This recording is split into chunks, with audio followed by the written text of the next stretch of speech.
খারাপ সময়টা হয়তো অতীত হয়ে যায়, কিন্তু মানুষের খারাপ ব্যবহারটা কখনো অতীত হয়ে যায় না। শুধু নিজে থেকে কথা বলা বন্ধ করে দেখো, দেখবে অনেক আপনজন পর হয়ে যাবে।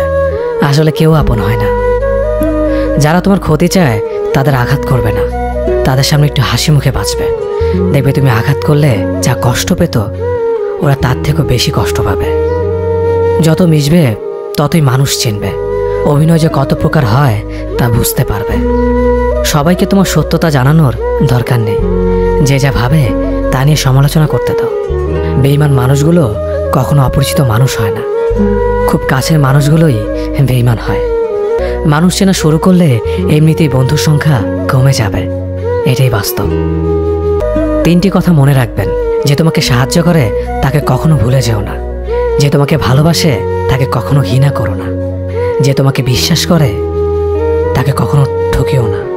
ধোঁকা একজনেই দেয়, কিন্তু বিশ্বাস সবার উপর থেকে উঠে যায়।